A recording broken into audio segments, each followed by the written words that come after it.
Now we can just transfer the food and everything into the room service robot. It's actually driven room service revenues massively. It's way up there, and you're keeping your team on the floor to the ones that actually want to have that personal interaction. Hello there, my name's Anna Wadcock. I'm the General Manager of the Maldron Hotel here in Newcastle. So how I came across the W3 Butler bot, I was at a General Manager conference, and we were talking about innovation and how can we kind of drive our brand forward, how can we drive our properties forward. The Butler bots were kind of discussed. So I thought, yeah, absolutely. Let's give this a try. Let's see how this could work for the property. And literally since then, once you've got a W3, you never want to say a go. You know, it handles, I would probably say about anywhere between 90 to 95% of the room service orders here in the hotel.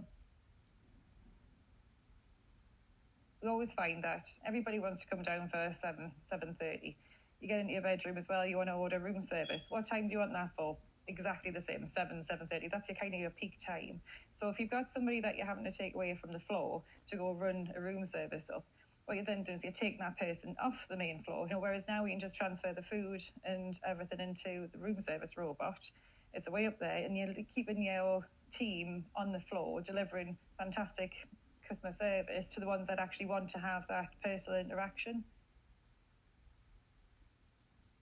It's actually driven room service revenues massively. It literally from 2022, when it didn't have the Butler bot, to just closing the year end accounts for 2024. It's been 100% uplift in room service revenues in comparison. And just by purely the accumulation of the additional revenues that we've seen, it literally covered the cost of the robot very quickly.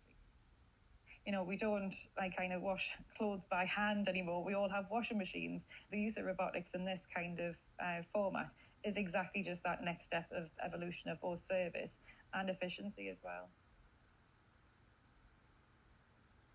You know, it took a little bit of kind of convincing of the team to get used to it, because, you know, it's something new, something strange.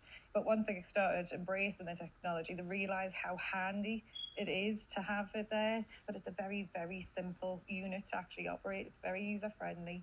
I haven't taken away anybody's jobs or anything like that. It just allows the people that are working to focus on other areas of kind of service and standards. And it just takes away a process that doesn't need a human being to do it. A lot of people like the robot room service as well for, you know, a couple of different reasons. It could be you've just had a crazy day at work and you just can't speak to anybody anymore, and you just want to just have that kind of quiet time. It also rings you ahead of like being outside of the room, so that you've got that notice, and it's not just all of a sudden a quick knock on the door that to tell you that the person's outside with your food.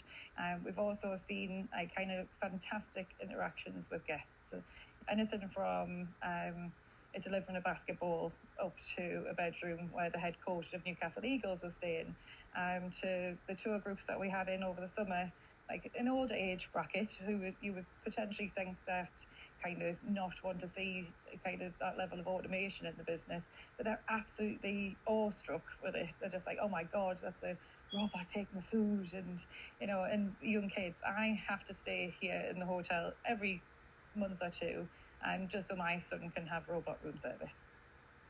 People want experiences. We always want to try and make their stay that little bit better, that little bit more memorable. Whereas the robot can just be sent off to do multiple drops. Again, it's a very efficient way to create a little memorable experience for the guests. You know, posted across multiple social media platforms, and W3's even been on the news a couple of times as well in the Northeast, so it's starting to get a little bit famous now. On a regular basis, when you hear, oh yeah, we're going to save the Maldron because it's got a room service robot, it's just great for people to want to come and stay here for that unique service.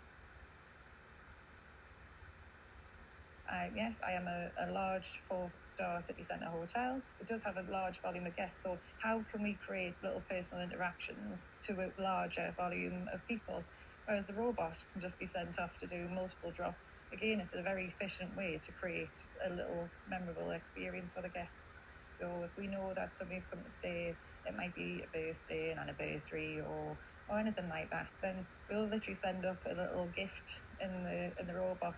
It might just be a little dessert platter, with happy birthday, happy anniversary, etc. And you literally hear the squeals of delight, like wows, oh, this is amazing, oh, how fantastic is that?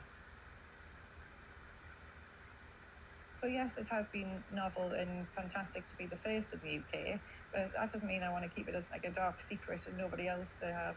I'm a huge advocate for the use of the butler bot. It's been an absolute godsend and no-brainer for us.